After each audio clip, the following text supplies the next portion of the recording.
Don't you feel like you're in a school play? I don't know. Yeah, right. Not yet. We thumb all out of it. Okay, and then if I could have you all just start talking all at once here. All at once? Gee, Jim, I don't I know. just need to get a line. We were all going to be good and sit together well. Yeah, right. Oh, that's hard That's to not do gonna I that. knew this wasn't going to be good. Yeah. Like I told, I I gotta told talk your into the son-in-law mic, now, huh? if I've talked Jerry into the was mic, alive I in here, forgot. we'd have a nice Okay. big bottle I will old try to remember granddad to sitting talk here to into sit the by. mic. Hey, we're all That's talking right. at That's once. right. And that's what we're We'll supposed start to be doing. recording and we won't say anything. That's right. Been almost 4 years now. Yeah, it goes fast. Yeah, October 22nd, it'll be 4 years that Jerry's dead. Well, Jack is dead 4 years, too. Hey, well, September right 6th. Yeah, mine's October 22nd. I know when either the first one died or the second one, I can't prove who died first. I went and I told Karen in the office, I'm going out of town. One of my brother-in-laws died. And it wasn't a couple weeks later, I had to go back in and tell Karen, I got to go to my brother-in-law's funeral. I got to go out of town. She said, I hope you don't have too many brother-in-laws. Whenever you're ready. Are we I'm on? gonna just, we're on. Why do you have to can clap? bring You don't can even bring- clap. Bring it up to your mouth. You know, you don't. You won't. There you go. Yeah, When go you like speak that. See, You have to have it we're in on my a modern mouth, and we don't have to bring it up to our mark. So what are we supposed to say? Well, I'll tell. How about somebody needs to introduce what this is? Andy, Okay, I would like to introduce. Go ahead, I'm the Margaret. oldest of 4 children. I'm Margaret. We have Edward, we have James, and we have Mary. All 4 of us were born within 5.5 years. We're very close. We were all kids together. We all were teenagers together. We all grew up together. We are the 4 children of Margaret and Forrest Jensen, and our parents were always, I don't know how they could put up with us sometimes, but sometimes really they had to. And the 6 of us were raised together, and then a lot of times my grandmother, Nana, lived with us too. Poor Nana, she had a hard time. My 2 brothers made fun of her. And did she not. liked to I have never did. You did I all never the made time. fun. She was old The when she poor was thing, born. she would have her little black purse go to the tavern. And they would stand in front of the house and yell, "We know where you're going. We know where you're Did going." you do that? Yeah. I don't remember that. I don't That was a remember me. that. Well, but I do. I could tell the difference when she was going and coming. When she was going, she'd be swinging it along like this, and when she's coming home, she'd have it tucked Well, under she the used to rug. Well, buy she these had ones to that are hide it half-gallon under- bottles, you know? Yeah, we, well- we would have them for lunch. Half a pint. She Oh couldn't get no! that in it her was- purse. She, Nana used to go at this. Oh, that poor woman is in heaven. You are going to have a headache tonight. She'd be laughing about this. She'd go up to the tavern when we'd walk with her sometimes, and she had a big bag, and she'd come back and she'd come have a half-a-gallon bottle Yeah. of beer, and me Fox and Blue my Ribbon. brother and Fox had Nana 400. and my mother killed that half-a-gallon of beer. Your grandma used to drink it. Oh, sure. Oh, Well, we all had it for We all lunch. did. we have it for lunch. We had it for lunch. We We We pour used to them get fresh rolls. Remember, we had fresh rolls And and beer. beer. for And we go lunch. out to play afterwards. We were Have How old were fun. you when you had fresh rolls and beer for lunch? That's Well, right. we weren't in even school. We yet. weren't in school yet. No, and you know what? It was always on a hot summer day, and Oh, it it's always beautiful. tasted real good too. Oh boy, that was Yeah, but we didn't. One time Nana took me with her to the tavern. I remember all the stools. I remember the stools. I must have been sitting by the bar. I was a little girl, but I thought it was really expensive and nice. And I saw the background and all the That was probably bottles and Ding-Dings. everything. And I just thought it was the No, the best one thing on going. I 75th thought I went was- someplace Was it special, Ding-Dings you on know. 75th? No, it was What the heck? 69? And then Nana In used to Coleman. take They us were for in long Rockwood. walks They were on Rockwood. all the time out to where this Jimmy was talking about that big, what did they call it, Jimmy? That big thing that you said blew up with the plane. He didn't walk you out there. She used to walk us. She went at 73rd Street Not was that- the end of the Oh, houses. she walked down there, you could see it, but that tank was over by the tank, yeah. Oh, the yeah, tank was that was over a by big- the I know elevator. big That stuff. was all the way over by Cicero Avenue. Well, Nana used to take us out there. We couldn't walk all the way Yeah, to Cicero. No, it was maybe, on Kedzie, maybe we Jim. went. Was it on I don't Kedzie? know, but I Yeah. know she always had Mine a a bit pretty so house radiant. dress on, and Yeah, she bit so. always had peppermint candies in her big Yeah. pockets. I remember those. Yeah, because she was drinking and she didn't want her to have bad breath. So she We're had- making that poor lady out to be something she really wasn't. She was a nice old She lady. was a very nice Where did she lady. I come think we from? should change the subject. The Ireland. dear woman was very nice. So where did she come from? Ireland. from Ireland. Ireland. She was 17 years old, and she came over on the boat by herself. But she had relatives here. Bridgie was her, I think it was her cousin. Her sister. Was she her Bridgie was sister? her sister. I Oh, thought I she think was. it was a She had cousin. an But I aunt. know that She had Bridgie an used to aunt. come to visit, and she and Nana went in the living room, and they spoke Irish to each other. They spoke Gaelic. Gaelic. Yeah, and so we couldn't understand any Irish, and the two of them would whisper to each other. And Bridgie, and they both had that long gray hair past the rear end, and it was all tied up in a great big bun with long those hair, great yeah. big pins. Oh, yeah, them thick. Those big pins, they were tortoise shell, and they was like, and she put one in and put the other one in, and like that. And then they wore real thick glasses, Nana's glasses. Well, she had cataract surgery, but in those years, you didn't have thin lenses. You had real thin, thick glasses, and they were all kind of magnified, Margaret, didn't she have that? We had those old storm windows with the little slots Yeah, in it. and she she'd was buy just- these little bottles of whiskey, these She- little she bitty slipped bottles, them out the and she'd window. shove them out there, and we'd find them in the You find fire, them in and the my mother would spring. have a fit. And the thing is, we lived next door to a double vacant lot. Yeah, it was empty. It was vacant, and so in the spring, all of the snow would all melt, and all the bourbon bottles came floating to the top, and Would so. be She really was a nice lady. Oh, she was. She was a lot of Like a fun. character. But She and used then to throw the- peppermints so Spunky would get off the chair she wanted to sit in, and then But- she'd jump in the But chair. she was old all the time. she always She looked like old. she was 80 years old or 90. I don't remember her ever being She died young. when she was 86, when I was about 20 years old. So she was probably in her 60s when we were little. Yeah. But We she just was- thought she was old. She But was you a know, great the, lady. the other She thing really was, was. she always said She she brought was. the Catholic faith into the family. She of the 4 grandparents, she was the Catholic and really brought the Catholic faith into the family and raised her children as a single mother. Her Yeah. husband was gone, and she raised Aunt May and my mom and And Uncle Uncle Bud Bud, yeah. on a washboard, washing other people's clothes. And bought her own house. It used to have boarders. She'd have men boarders so she could live. She really was a good lady. Oh, You she know, was. it's just Feel well, you how have hard to she understand worked. that Oh she. my goodness! You didn't have welfare in those days. She was out No. there on her own there. Right. You know, yeah, she 3 was, kids. But she was, just that she was always old. She came to She really was. well, She always was old. she She was. was born old. Anyone who's You know, when you were little and you see somebody 60, you think, wait till you're over 65, you go, gee, you guys wasn't that old. 65. One 65. of the things she did was the thing with the television. That was one of the things that was funny about her. We were all talking about, we didn't have TV, and all of our friends had TV, and we didn't have TV.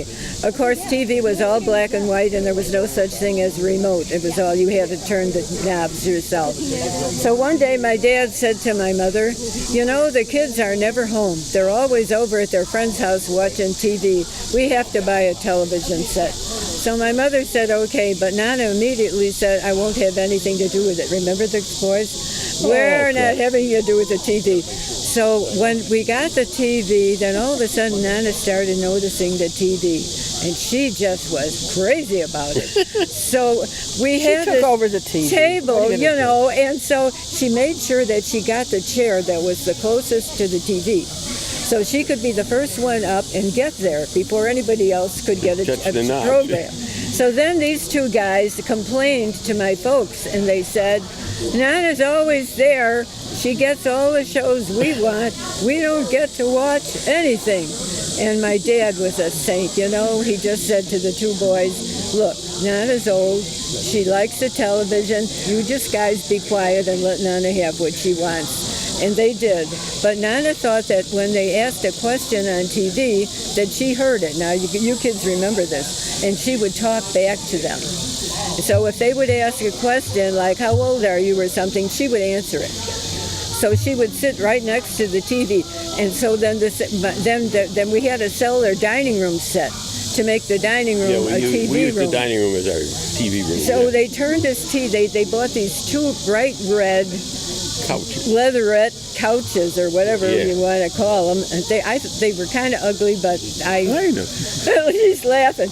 But they My are. mother was a saint. I wouldn't sell my dining room set so my bratty kids could have Yeah, the she did. TV.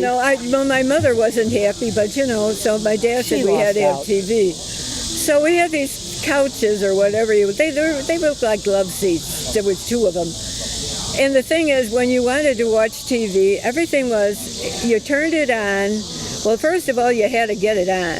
Then the programs would roll over and over and over and over. So finally, you would get it tuned in. It'd say, finally, you got it tuned in. You sit down, and 2 minutes later, it was rolling off. I don't remember that. Do you? No, I don't remember that. I remember the one time when the cat had kittens in the couch. No, I had it in my lap. Yeah. I was petting his cat one time, and all of a sudden I had a little kitten in my hand. Look at mine, I got a kitten right in my lap. Yeah, well, I'd like to tell remember that. She had I'd about like half to a tell the dozen, story about the chickens. That was the big Oh story. my Oh, God! the See, chickens. so Oh. You it think was none during of us the nuts? war, Where do you hear and this? somehow my mother called my father at work, and she says, the chickens are here. She says, what chickens? He saw in the catalog for $1 he could get 100 chickens. Yeah. So they came in this box. He put the buck on it. Little baby yellow and she chicks. didn't know what to do with them. Where did you put them? Well, that was the problem. I have no. They were kind of running around at first, but then he built these cages, and they were nice. They were real high. Yeah, he did. He built And real they, good cages. Yeah. And in fact, I was at years after that. I was at the poultry show, and they had those cages just like my father's. They were carbon copies. He should have stayed in the business. We wouldn't all be millionaires now. He would have been. Well, he in the used to chicken. call those brooders, Ed. Yeah, you so remember? then he built these and put them in the basement. They were steel. Whose job was it to take care of the chickens? My brother and I, we used to take we had trays that they took the ump underneath, and we take them out and we run out to the prairie. Remember, Jim? And dump it, it stink like hell. But then we dump them and we'd run like hell. Oh, jeez, we took them out there, and that's what we did. Didn't we put them in a garbage can or something? I Yeah, don't we know. put him in, and the guy across the street wanted him. Boy, his Yeah, we red put him on his vegetables lawn. It burned the whole lawn that time. We might have our purpose. was too strong. So then. Well, yeah, Continued during the war. What we would do is the neighbors, they didn't care too much because we were feeding them those turkeys. we were those selling them chickens. See, We'd sell the chickens because you couldn't get meat, So we'd sell the chickens, and I remember cutting off the head and holding them in the bucket, and then flapping it all, and then we'd peel them off and we'd sell them to the neighbors. yeah, the neighbors So would then- line up at the gate in So the then back. they decided we were going to move them into garage. Well, we had a garage with a dirt floor. So what we did is we built a foundation every other couple of feet, and then we filled in. So finally we had a foundation. Then Rich Kavorik and I and you, he dumped the concrete, and Jim and I, we made this floor. My father was great. He didn't like to work too hard. He liked to direct. He liked Forrest. He was good for that. But he never really wanted to do it. So he'd always have Jim and I to do it. Yeah, again, like Richard Bork was down there working. Yeah, but the thing about the chickens, that was unbelievable. I mean, you would go in our basement and there's these looked like hundreds of chickens. Margaret, we had 250 chickens in the basement. Yeah, see, and they So had then these we fixed the garage. brooders We built that those high, You know that? We built those cages and we put them out in the garage. Then we had 250, and these are leghorns. They are males, and they would crow at 4 o'clock in the morning. You could hear them. But the thing was, the neighbors never complained because we were feeding them all. We the were time. supplying, because like you're starting to get back to ration stamps. See, they didn't need any ration stamps to give to my mother to get to these. We had, and that was good chicken. We had chicken yeah. every We had Sunday. That chicken was every good. My Sunday mother, and she during didn't worry the week, about, too. She didn't worry about cholesterol or nothing. She dumped them in the deep fat fryer, and they were great. Yeah, it's just. We all ate good, didn't we? They didn't worry about all We that ate very well. So what was it like growing up during the Second World War? What do you remember? Well, It everything was fun, was really, ration. for us because we were just. I graduated high school and grammar school in '46, so I was in grammar school during the war, and I would keep track of the routes going into Europe and all that, and Iwo Jima and Okinawa. I knew all that stuff, but to me it was kind of a fairy tale, but it was real. But we had A block captain. Everyone had a block captain. yeah, And we Mr. had a O'Connell. star for a foundation. Yeah. I and we remember, had and the the flag. flag. And At then I every think corner. Tom Sr.'s got that flag. Yeah, I got Every it, and then I day gave it we my went son- my out there son and Tom. we put that flag up. We had a parade around the block, and my father, Grandpa, he was air raid warden there. He had Yeah, one he of was those air raid pumps, you know. warden. He had various fire extinguishers because he was the air raid warden for the block, and we would have a parade. But then we got to the stars, you know. You'd have blue stars, but then if you got a silver star, that means someone in your family got killed. No, it was the gold star. Gold Silver was wounded, I think. Gold was, but we had some silver and gold on our block. But you remember the ones Remember they they were in the window, they were red, and they red Yeah, you around had a them, and thing then they were with- white, and the center you had the I star. always wondered if there isn't in the city one of those corners still existing. I don't know. Every corner had one of those. And when she says a flags on it. star, think this was a big piece of cement Oh, yeah. made into the Made shape into of a star. And right Jim in the and I middle of it was the flagpole. Every day we'd go out and put the flag up and bring it And down. then there was something else. It must have been a stand or something. And it was a beautiful glass box. And inside there was a scroll. And on the names in the scroll. Where was that? I don't On remember the corner that. of 72nd and Fairfield. Was it on the corner? Yeah, Right right. Oh, and the box. I remember. Yeah, Oh, Oh, yeah. it was like a stand There up was a there with a scroll. window, you know, like a The glass names, window everybody's, the names and of still- everybody that was yeah. in the service was on the scroll. Yeah. And if one of them died, then it was put a gold star next to their name saying Yeah. that they died. And it didn't affect us in the time of sadness. We were too young for that. Well, with me though, I was out playing. I was a little bit. See, I'm the oldest, of course, so I remember. But my girlfriend Teresa lived next door to a couple whose son was killed in the war, and Just one guy. yeah, That's and, the one, the O'Connors. I told somebody here earlier about that. Yeah. I heard them scream And, when they and got the I heard telegram. that screaming, and I didn't know When they what got the telegram. happened, and it was that, see, when somebody died, then they sent a soldier or a Marine or whatever, all dressed to ring the doorbell, and you knew, when you saw that, then you knew it was bad. And this guy came to their front door, and I saw him, and then I heard the screaming, and it was because they found that their son was killed. It was the day after the war ended. Was He was that? killed the day after the armistice was signed. It was terrible. World War II. But as far as I still remember the day that we had, you couldn't get butter. My mother, of course, you know, she could swim in butter. So it's true. So anyway, my dad decided he was going to figure out a way that we were going to have butter. So they had this white stuff. Oh, oleo. And Yeah, then they got oleo, and then orange thing, you you got press a the little button and you packet like this, Squeeze it. and it was orange. And then you And you put put this it in the white bowl, stuff in a bowl, box. and you mix this orange stuff up with it, see? And then it was supposed to look like butter. It did look like butter.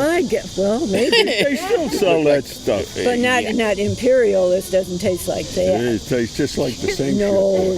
So shit. why don't you tell us a little bit about your mom and dad and where they were born? And Well, my mom was, she was just born on the south side of Chicago.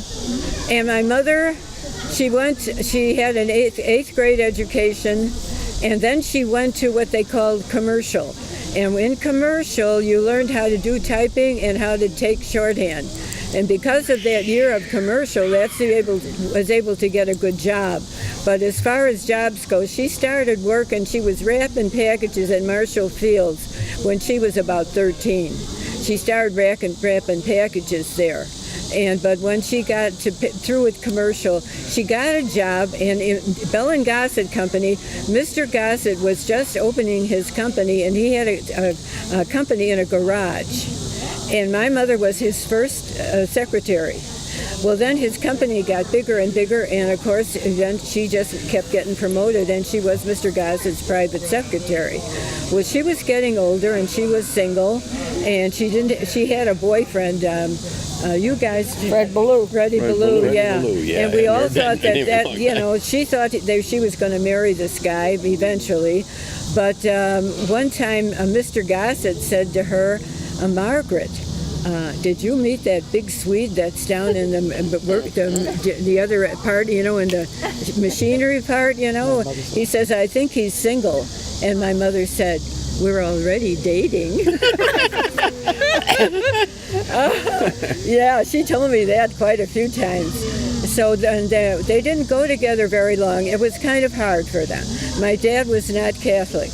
In those days, you could not get married in church. You could only get married in the priest's house. They wouldn't even bless her wedding ring. She had about a 5-minute ceremony or whatever it was, and he had to swear that he would raise the 4 kids, or well, he didn't say 4, he didn't know how many they were going to have. As any children they had, he had to agree that they would be raised Catholic, and he had a sign for that, and he agreed to it. So anyway, they got married in February because in those days you couldn't get married during Lent. And then he wanted to get married because he was a bachelor and he wanted to have her in her apartment. And of course, you certainly didn't live together if you weren't married in those days. That was not going to happen. So they got married in the priest's house, real quickie. My Aunt May, my mother's only sister, she was very sick at the time. She wasn't even able to go to my mother's wedding. And her reception was a little dinner. My grandma gave her a turkey dinner at the best she could do. You know, Nana did the best she could. But so they didn't have a honeymoon until the summer because it was so cold. It was February. And then poor Mama, by the time she went on her honeymoon, she was pregnant with me. And they went to Niagara Falls. And she was sick as a dog. And she told me many times, she said, she didn't have too good of a honeymoon. She was sick, you know. She had morning sickness. So, but that was the way it was. But they had a lot of rules then that were very hard, I think so. But, you know, but that's what they had to live with. So, Uncle Jimmy, tell me what Christmas was like at your house when you were growing up. Oh, it was a party. Yeah, we had Santa Claus come all the time. Yeah. Yeah, and then my Uncle Ben used to take pictures with Santa Claus. I think it was Uncle Bud all the time. It's kind of skinny. With a big pillow in his front. Yeah, that was a lot of fun. Yeah, he had a lot of fun at Christmas. Remember Bob Lee used to come? Bob Lee, they took pictures of all of us at Christmas time growing up, and Bob Lee and Margaret had to have a kiss. I don't remember that. I remember them. Oh, jeez. Yeah, Did you have a favorite toy you got for Christmas? Me? Not really. I got a wound-up train. I remember that, a wind-up train. And I used to get one of the things where you roll the ball down and it would go in and you'd get numbers. And I was playing it with my Uncle Bud, and when he went out of the room, I cheated and I put them all in the front. Good. So, Aunt Mary, what did you do for fun when you were a kid? You want me We to like answer to that? play 3 feet in and all the games out on the street. Three feet in in the mud. mud puddle. And she used to pick on me all the Describe time. 3 feet in the mud puddle, because we don't know what that is. Well, you would stand in line. One would say they were in the middle, and they'd say how many feet in. They'd say 1 foot in, or you get to it. Then you had to try to get across without them tagging you, and the one who got tagged had to help them. And it was a crazy game. But we played hide and go seek. We played a lot of games outside. We played We kick the didn't can, play too. inside a lot. You didn't go in people's houses and you didn't ring their bell. If you wanted someone to play with someone, you had to call them. You called them by name and asked them to come out. You would not go ring the bell or go up by their porch. Yeah, I pretty much. remember that. And you played dolls and roly-poly, hopscotch, all kinds of fun games, but it was mostly outside. Jimmy and I went to the show a lot. He was nice. This one was a Dickens. Really? I was So not. tell us about that, Aunt Mary. He was the one who would, well, when we said the rosary, I go, and she'd bust out laughing. I sit there like nothing.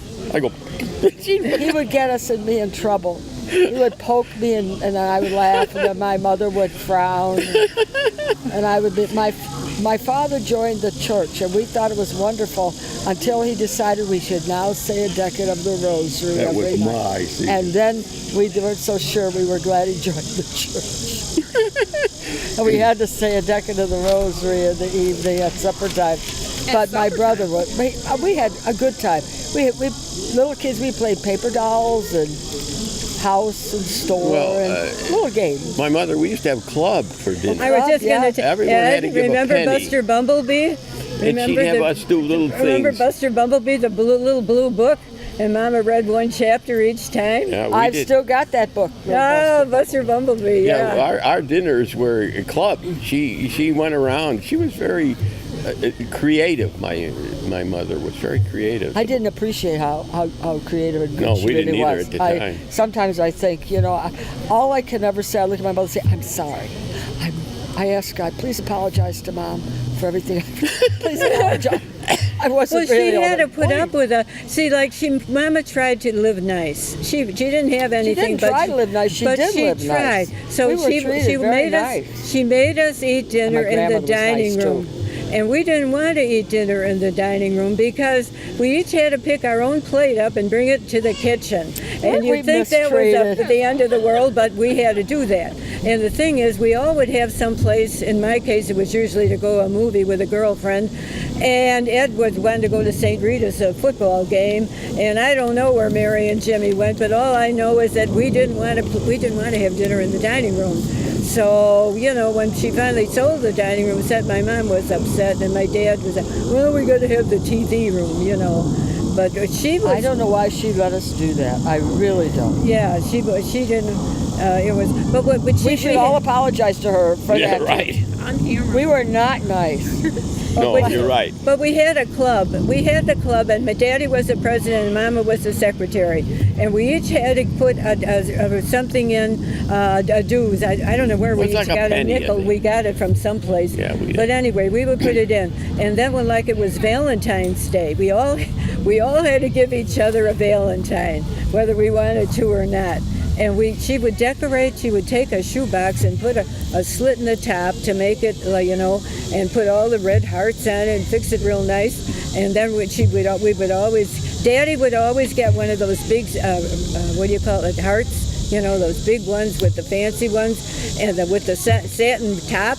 And then we would each have to get a piece. Well, we were rotten kids. The poor thing, she would Quit stick calling her... people poor things. She wasn't a poor thing. She was a lovely woman. She was having a lot of We fun were with the the kids. But she was You're just sticking her making everybody to be so... She was really nice, people. So She was my was. grandmother. But she would stick her finger up in the You did in the that. candy. My Mama did it. So did Pa. I don't like Just- that one. Just press another Yeah, one. we didn't like that one. So then they We probably still do. Yeah, Pick the I ones don't we know. like. we didn't like that one. So they'd stick their finger up in another one, and and it was this was supposed to be her Valentine. Yeah, but the And then dog got to eat the ones that we didn't like. So the dog's supposed to be sitting there. Oh, I don't like this one. She like... Pa, you got to cheat. We- I got to tell you my something mother- now while I'm thinking of it. Jim, Yeah. my mother was great when the parties. She had Oh, God. games. Yeah, she didn't Yeah, fight We me. would play inch me, pinch me. Oh, yeah. And what would happen? You all get in there, and she'd go, inch me, Inch pinch me, me. pinch You had to And say she'd that. go all the way around. But she had this black goo. Soot. And she'd go, inch me, pinch me. To the- And everyone's laughing, but the one next to her, she's doing it. They don't know what's going on. She did it up And all her she'd face. play like- that game, so I funny. just... We laughed. The poor Yeah. sucker who was next to my mother, she'd be all black with this black grease. I don't had know where she- forgotten about that. Oh, that was... And then she played the cat died, And it was I all had that was friends funny. played that. Kathy the cat, remember you played that when we were little? This one created almost a hysterical in my home one time. I tried to play that. She got so scared around Halloween.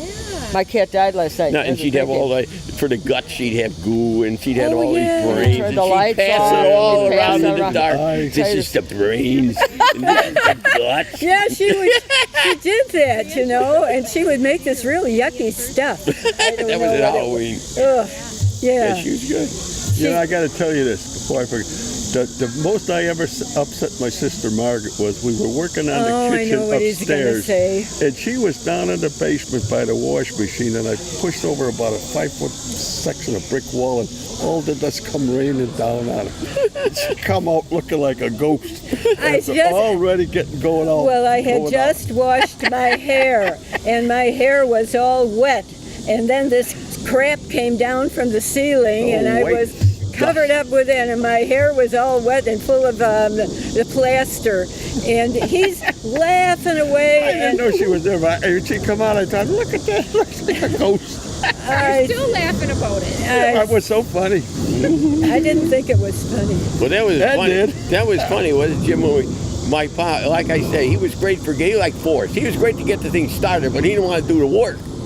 So we're going to expand the garage. Now we had the back, the kitchen. We We had knocked a out the back corner. It was porch. like the it was wooden like back porch. Today, you know how they say Back bump porch. it out today? We So- had a pantry in the porch. Take it out. So we took that out. Yeah. Now the house is nothing holding it. The roof was out there and it was out in the open because we knocked that out. Bumped it out. And Jim and we built up the floor. We removed the windows. I was like 15 and he was like 14 at the time. We bricked in it. I swear, Jim, that wall was curved because you didn't do it good. He could tell it was my fault. I said that wall is was not a going curve. on. I think if you went back there on Fairfield, you'd still see that wall kind of curved. Yeah, the one coming down the gangway, the one I was coming off the basement, that was straight. We bricked that thing up all by ourselves. We learned a lot. We had to raise the floor, and then my dad built this counter. It was about 8 feet long. Oh yeah. Today he you would built- call it an island. And that thing was 8 feet long. It had shelves underneath the We had front. stuff we didn't appreciate. Yeah. He was way ahead of himself on those kitchens. I'll tell you that. Jimmy mentioned the word gangway. That makes me laugh. Of course, you got to understand the lot was 30 feet. We had 30-foot lots. And so there wasn't much space between you and the house next door. So when we were kids, you'd hear Jimmy coming. Anybody in the bathroom? Yeah, we had 8 of us. We had Anybody in one the bathroom. One bathroom? bathroom with We had one bathroom with And 7 8 people. That's why Grandma would do her little thing and dump the thing out the window because what else is she going to do to pee? What? She would dump the pee out the window. Nana Was never not a did pee that. in the bottle? No, she had a bedpan, I suppose. Oh. And she would pee and dump it out the window. Remember that. I didn't got on even the know screen. she did that. Yeah. Gee, Mary, I didn't know about that one. Oh yeah, she would. She throw was it an out there. honest to Well, God What are you in gonna do? You know, with You're 8 all people. going to have headaches tonight, I swear. Not me now. I'm not telling that. Well, in the morning, about 2 or 3 times a week, Nana come out with her holding her head. My head hurts. Yeah, this she used to morning. hold her head And like Pa this. once in a while said, "Well, maybe you drank a little, Grandma." My mom, she don't drink.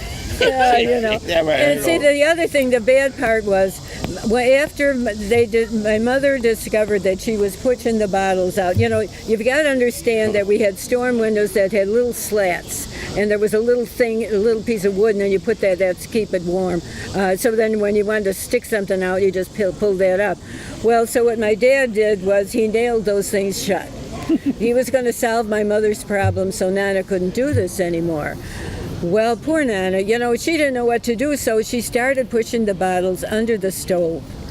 Oh And yeah, so- that's right. I forgot that. Oh yeah. So she was pushing the bottles under the stove, and look at Mary, and then in the spring we had to do spring cleaning.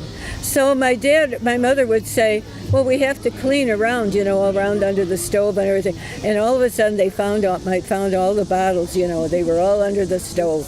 Well, then my mother got really upset, and my grandmother just, she just walked out of the room. She didn't care, And New question. So, which one of you was the biggest jokester? Jokester. I think Jimmy is. Jimmy and Donnie Smith used to come home. I graduated from nurses training, and before we got married, you and Donnie were always telling me dirty jokes. You remember that? And I never told a dirty joke in her dirty life. joke. I was going to college, and this guy with Donnie Smith would tell, I got another joke. I said, oh my God. And she'd take him down and tell her girlfriends at the street. Oh, Smoking cigarettes and telling dirty jokes. well, I smoked a cigarette, but you told the dirty joke. Oh, yeah. That was right before we got married. You'd be over there with Donnie Smith. Yes. So then, He who was was the the joker. biggest troublemaker? Edward.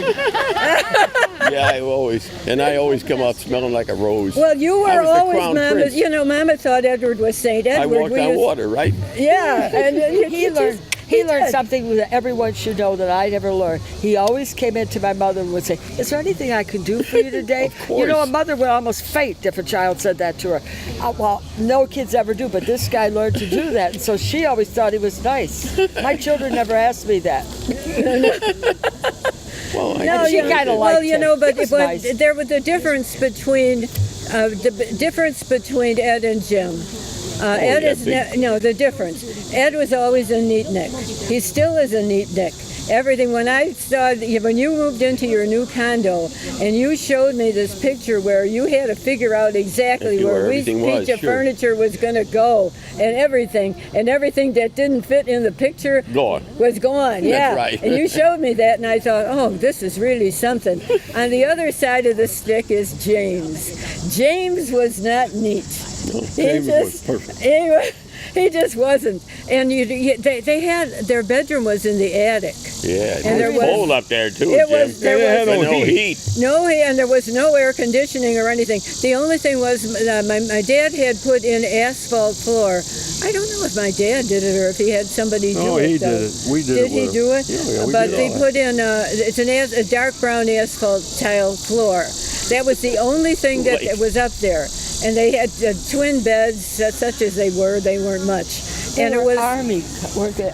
Army no. bunk beds? Well, they were bunk beds. I don't know. But if they you were- separated. They were Army pretty beds. high. They separated. They were bunk beds. But it was like a line down the room. My mother used to just shake her head. He's Here the one that was made the Ed's. line. Even the Right. shoes were all mated. All the bed was made. The pajamas were folded on the side, and there was Jim's. Oh, their shoes were never mated. The bed was never made, and that's it. My mother went up once a week and changed the sheets, and it just looked like a bomb went off. I still don't make my bed when I There get you up. I go. like it. Don't like it, mate.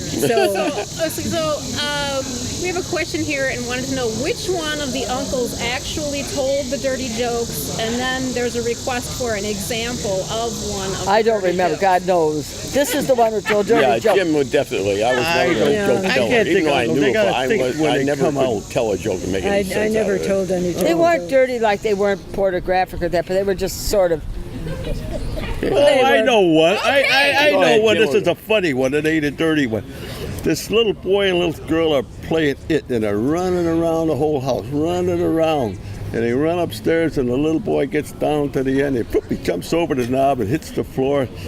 Is ready to go, and the little girl comes running down. Bang! She runs right into that big knob and flops over on the ground. So she's crying and holding her crotch. And the little boy looks at her, he picks her dress up, and he said, "You hurt real bad, and I piss her clean off." That's the kind of jokes he used to tell me. That's right. You don't know to laugh or cry. You're right. Don't quit your day job. Oh, and I want to tell you about Oh, he'll No, start. it's You not- I won't was be able to thinking, start with the jokes. with these, like Ed and her and Mary, especially her. My cousin Bob got a pair of pants. They went with little boys, and they had two light pockets on with zippers in the front and in the back.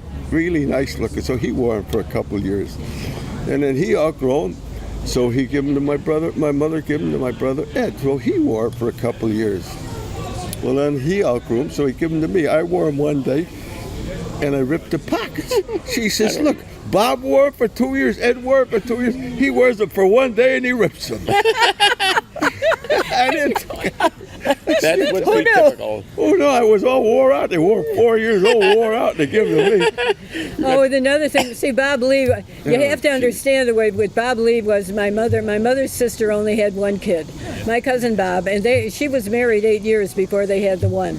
And Bob Lee was 1 year older than I was, but he would come. He was alone. He was lonely, especially in the summer, not in the school year, but in the summer. So he would come over, and I know Jim and Ed remember this. He would come over like on this Monday morning, and he stayed till Friday. Yeah, he And was the around reason a he lot. did was Yeah. because he had all of us, And the and 3 Kavorks. doors down there was And the the Kavorks. They were his Now they were cousins, sort of too. shirt-tail relations. Their mother was Bob Lee's father's sister. So anyway. They were first cousins. No, they were not. They were not, Uncle because my Elmer. mother and her sister both Uncle married Elmer men. and Mrs. Kavork were brother and sister, so they were his first cousins. Yeah. Oh, to Bob's Yeah, first cousin. yeah. I'm sorry, Elmer Mary. I and, misunderstood. his No, mother because were they brother and weren't. sister. But at school, almost everybody thought that he and I were cousins because we both had the same last name. My mother and her sister both married men named Jensen, that were not related. So that when we were together, everybody thought that Jack Kavork and I were cousins, but we were not. But anyway, Bob would come over and he would be gone all week. So his mother would call my mother up on Friday afternoon and she'd say, "Well, when are you going to send Bob home?" Well, Bob didn't want to go home. And so my aunt would get all upset with my mother, and my mother would say, "Look, May, he's here and he's having a good time. You can pick him up whenever you want to, But he didn't want to go home because he was having a good time. But the other thing was, he was like my third brother. Seriously, he was. So one time when Christmas, and I'm sure Jim and Ed remember, this is kind of sad. My mother tried so hard, and she really tried so hard to do things right, to have things nice. But anyway, so they had the Christmas tree was up. Of course, we did not have artificial trees then. They were unknown. She gonna tell when So you we guys had see a all real tree. And these three jerks, Jimmy, Ed, and Bob Lee, we used to have this silver tinsel that you put It's a on lie. one. No, it's a lie. Is she gonna tell that Like story? she didn't do it. I did not do it. No, I didn't. And I saw you guys, and so they sat across the room and they threw it, one piece at a time, and wherever it landed, it landed. And my mother was out, and when she came home and she looked at, she started to cry, and my That's what I heart told was you, it was a broken lie. for her. We would not do that. Hell, you did. You did so do it. You know what, You what we did would do do? that. We'd What go, you buy, do? we'd go buy a nice Christmas tree, see, 10 feet tall at least. So it was way bigger, and then we'd cut it off. And my mother decided there weren't enough branches in a certain Oh, yeah. spot. So she'd So drill- my dad would drill a hole in the tree and take one drill of the it and branches we put- cut off and put it in there and rebuild a Christmas tree in the front room for her. Oh, well, the And then thing we is, had they to- never then had Then us. he'd bring them to his shop and they'd paint them with aluminum paint. This is before he ever had artificial trees. We had these silver trees, Christmas and tree. then we'd take it after Christmas, put it out in the backyard, and we'd have it till Easter time. We had our For the Christmas. birds, yeah, my grandma- the birds would fly on it. There was a aluminum tree, and that was way before the but time. anyway, to get back with that thing. Don't go back to that. Don't go back there. I'm going It's to a go lie. back to It's all a lie. She made him redo it the next day. That's the end of that story. No, and she we've all stayed had up been all- mothers where our kids she have done stayed something up all horrendous night. that we've had to cry and then make it redo it. it. Oh, she stayed up all night by herself and redid the whole thing. Oh. Yeah, she did. And the other thing, one thing that was nice at Christmas, though, and Ed knows this, he used to put the nativity set up. yeah, I still do. That was always Ed's job. But my mother had all these little tiny figurines, very small. And so remember, she had put it up in the fireplace. Yeah, I did. Yeah, and every year that was Ed's job, was to put up the nativity, and he did a nice job with it, and with the white cotton on the bottom, Yeah. and you had the creche, and put up all the little Then tiny... I built a frame around it and I Yeah. put lights behind it. It so always that- looked nice. He did Yeah. a good job on it. That always Yeah. looked nice, yeah. But we always had to go to my Aunt May's for Christmas Day. We didn't really want to go because we had to leave all our stuff at home because we got all our presents on Christmas Eve. Christmas Eve, my Aunt May always came. And when we talk about my Uncle Bud, this is my mother's brother. Yes, they did. And he was They still did all the single. time. He didn't get married till he was almost 40. So he was single. So anyway, he was always Santa. And we had the whole Santa outfit with the big pillow in the front because he was a skinny guy. And then he looked, and we really thought he was Santa Claus. Yeah. But he would come, and do you know what they would do? They would walk him down the street, and they had big bells, and they would ring the bells, and my dad would sing Jingle Bells. And my dad would sit on the couch. I still can picture him with his big arms. You know how big my dad was. And we would have his big arms out like this around us kids, and we could hear the bells ringing. And he would say, "Here he comes." And all of a sudden the doorbell would ring, and us kids were just about nuts by that time. And he would walk my Uncle Bud. And I don't know what he looked like. We thought he was wonderful. I mean, we just really thought he was the thing going, you know. But yeah, sure, it was a big deal. But that was always Christmas Eve. But the thing is, on Christmas Day, it was like a religion. We had to go to my Aunt May's, my mother's sister. And it was Bob Lee's mother. And really didn't want to go. We had all this stuff we got on Christmas Eve from Santa, but we had to go because my mom wanted a nice Christmas dinner. And she was able to go to my aunt's and sit down and not have to make a big Christmas dinner. And she looked forward to it every year. I'm glad she went. We're Let us happy that- win for once. Yeah, but, you know, I wanted her to go. Well, you did know, not. but she had a good time, though, when she So, went there. Uncle Jimmy, can you tell us about the family car? What kind of car did you guys have? Oh, then the old Mercury. The Mercury. He had a 1939 Mercury. Yeah, And we when we didn't always have Christmas at our house. Nana had it at her house when she was still over there I boarding. remember Donna I Christmas know. at And that Nana's. old Mercury, it would be just about wore out, needed a new engine. And to get from where we lived to where my grandmother's house was maybe 3 miles. And we were worrying if it was going to get there or we was going to have to push that old jalopy home. Oh, I Yeah, forgot we did that. one That's a time. long time ago. Yeah. Yeah, Nana had a nice house on Carpenter Street. Yeah, but it was Yeah. funny. And then Mr. Kavork, he always was bragging, that was the Kavork's father, how fast he could run. And they were all half in the bag then. And they got out there, Mr. Kavork, my brother Ed, and Jack Kavork, and my brother Bob. They all had a race down the street when it was slippery to see if Mr. Kavork could outrun him. This was Christmas Eve. Yeah. And I remember that to this day. I don't remember that at all. I remember that today. Do you I didn't remember win the Mr. race, I guess. Well, you know, when he talks about Mr. Kavork, he used to sell coal coal. man. Coal man. He was a coal man, and everybody almost had coal in those days. So anyway, we had a room in our basement. It was the coal room, and when you needed heat, you had a sign. And the sign said, you need coal today. And you put that in your front window, and Mr. Kavork would go down the street with his truck.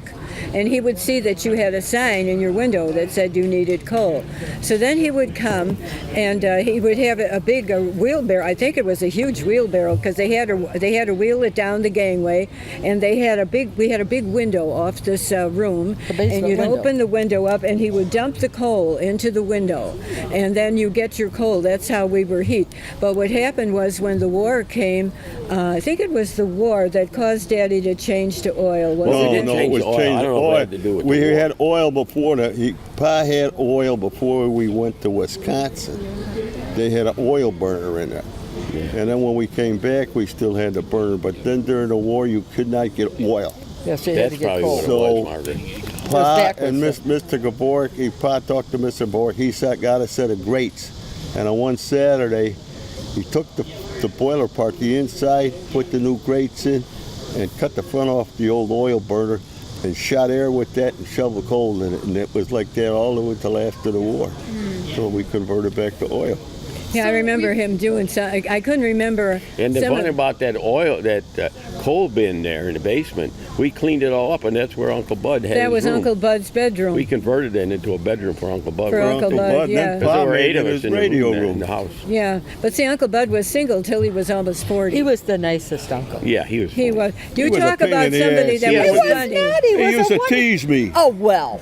He had I these- remember when he I had go these- over there, he'd tease me. He had He these- was, he was Yeah. nice to me. He was Well, very, when I but got- he yeah. was funny. Uncle Bud was He had a funny. car with the rumble seat in the back. Oh, yeah, that- and he'd give us I a got- ride in his car in the rumble seat He'd in the give back. us a That was ride fun. in it. What Oh. happened when I was a little boy, I fell down and cut my hand. I got a big scar and I fell Oh, in the pool. boy. I ripped my arm He almost open real killed, got bad. killed, yeah.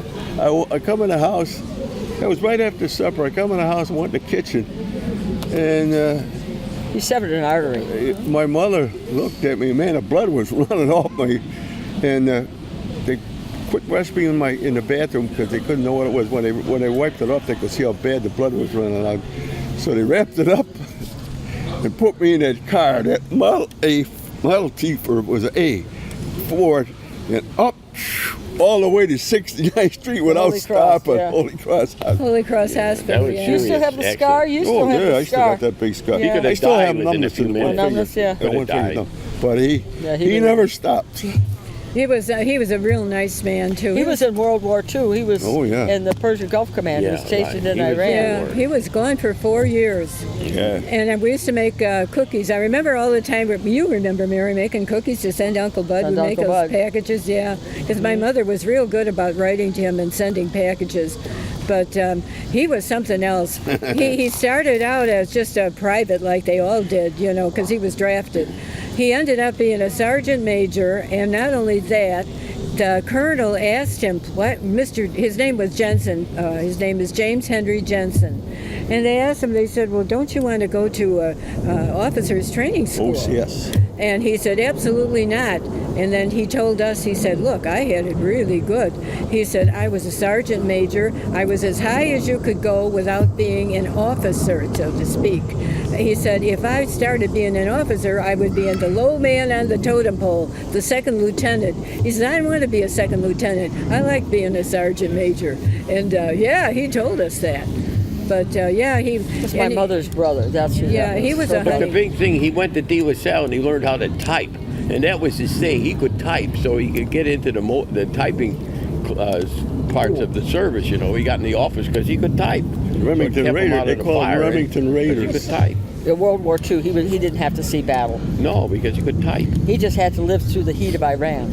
Yeah. Yeah. So hot. So we've all heard about Grandpa Johnson working on the bomb during the war. Can you tell us a little bit about his job and the work that he did? He was at Site B at University of Chicago.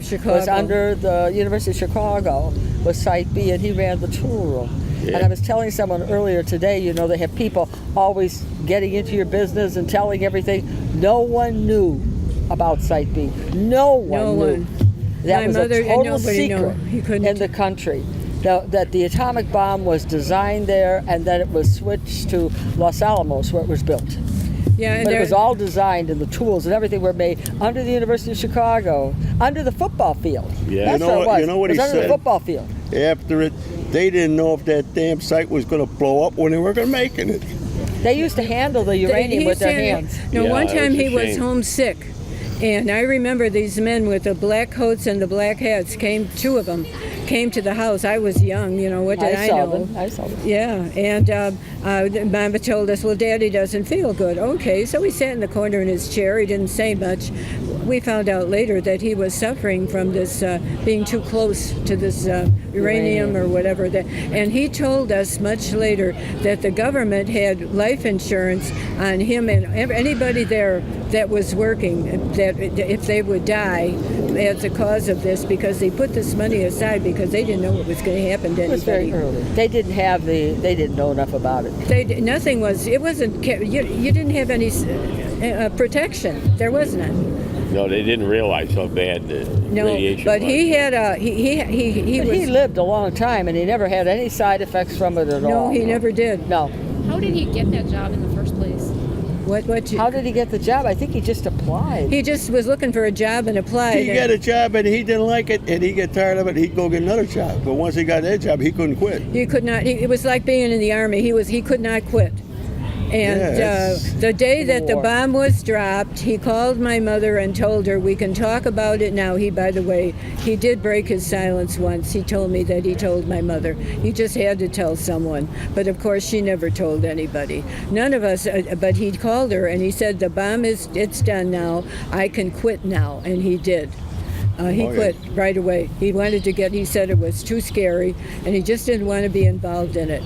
But but he knew all about it. And I asked him one time, I said, Daddy, what is a protection? I mean, how do you protect yourself? He says, Margaret Ann, he said, there is no protection. You just can't be there when they drop it. There isn't any. And that's what he told me. I swear to God, Jenny, that's what he said. Talk about Virginia. Virginia. Jeannie? I want you to get into this story a little bit because when the Landys, they lived right across the alley from us, you know. Sit down. Remember when you lived right across the alley from us, hon? And you would say that you could hear us all the way from across the... Yeah, right? The loud Johnson. They sat at the dinner table in the kitchen, which was the last room in the house, and you could hear their conversation. We were, here, and this would be across the alley. We were one over, and we could still hear every word that was being said at that dinner table. We never heard such loud people in our lives. We didn't know what had hit. Now, They all talked at once. my sister and I were twins, 12 years old, and Jimmy and his best friend, Donnie Smith, they were just a year older. So whether it was summer or winter, they'd be cutting the grass, they'd be shoveling the snow, and my dad would say, what are you doing with the babies? She said, it's okay, just watch, those boys, they're coming. I'll have them in for little cookies and so forth. And you, Jim, were so great to us. It wasn't everything romantic, we were just friends, you know. Yeah, we grew up together. We used to play ball in the alley. Yeah. We played in the alley. Yeah. And then, of course, Glenn Colonese, who was here earlier, I'm Italian, like Glenn. His father was a loudmouth Italian, and he would yell about our dog Skipper. And Ed would try to tell us we didn't understand how to raise this dog. It was a little wild, yeah. And Glenn Colonese's father threatened to kill the dog. So I'm telling Ed at the time, you gotta help us. And my sister loved that dog. But there were a lot of stories, and that's what I'm saying. what else was that? Well, for Margaret coming over to visit your mother. Well, yeah, When you I was know. in the service. Boy, if that wasn't annoying, Margaret. Every that? Sunday she came for dinner. My mother was Italian, the best cook in the area. And then she'd come and my mother would say to my sister and I, go set another plate, and we've got company and I'm thinking, she's here every week. And my mother told her she had a new boyfriend now. And she says, Margaret, you're not going on a trip. This is a Oh, keeper. yeah. She didn't What are want- you thinking? He's going to not come around. You're They going to told lose me, him. Mrs. Landy, Yeah. she told me that I can't go on. I had my trip all paid. I paid for. I was going on a trip to California. Yeah. I was a service rep for the telephone company. I had saved my money, and it was expensive round trip on a train. And you stayed overnight on the train and everything. And we went to all these wonderful places and all this stuff. And I had it all paid for when I met Jerry. And so, I mean, Mrs. Landy, I was going to go on my trip, and she says, Margaret, you can't go on that trip. You just can't go. And I said, why not? She says, you got a good one there. She said, he's not going to be around when you come back. And I said, but Mrs. Landy, I paid for it, and it's my money, and and it's my chance to go to California, And she says, I don't think you should go. And so I went, and then when I came back, Jerry was standing right I got off the train, and he was right there. And I went, my girlfriend Phyllis, who I was always with, and the poor man, I told him, I said, now, you got to take Phyllis home, too. And she had as many suitcases as I had. And he was trying to carry all those suitcases, the poor guy, and he gets the two of us stuffed in the car with all the suitcases. He kind of looked at me, and I said, well, she's my best friend. You have to take her, too. So But he it was did. nice because you appreciated my mom as well as Mary, who worked at Holy Cross in the cafeteria. My mother worked housekeeping, and Mary told me more than once how generous my mother was. Someone didn't have bus fare, and Mary says, I couldn't believe your mother was giving up the last dollar in her wallet. She said, yeah. She said, the Lord will provide. And I'm saying, I hope you're right, Mom. But Mary saw it firsthand.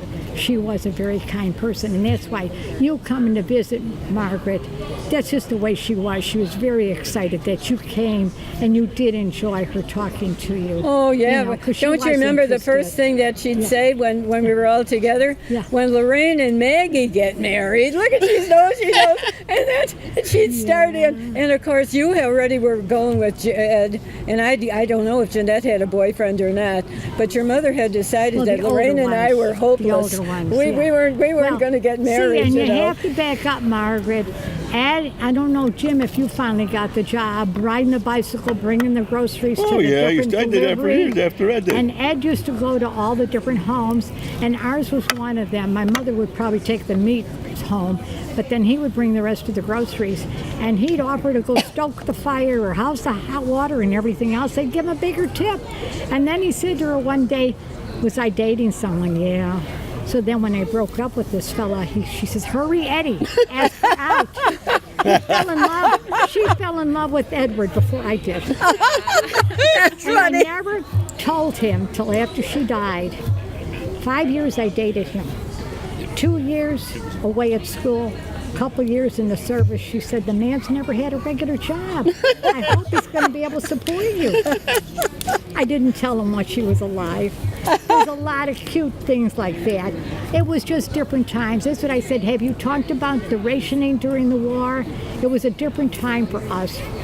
Our lives were quite different. But we were happy. Now I talk with my granddaughters. They call it my stories. But it was simple. And they just laugh. And my oldest son, Jim, would say, Mom, you're making it sound like you're poor. And I said, no, honey, we made our own enjoyment. We were all We poor. were all poor. See, that's the Well, we We didn't had no have money. I don't know if it was poor. Everybody was middle class, but nobody was rich. Everybody was pretty much the same, inner city Chicago kids. And money was, you paid the rent or the car payments, and you played out on the street. Yeah. You played with ball. You played, you didn't go on vacations. See, You didn't have cell phones. You there had was one no TV. You had a phone in the house. The TV And one car, maybe. didn't tell you everyone And one has got a bathroom, car. Mary. One bathroom. One bathroom.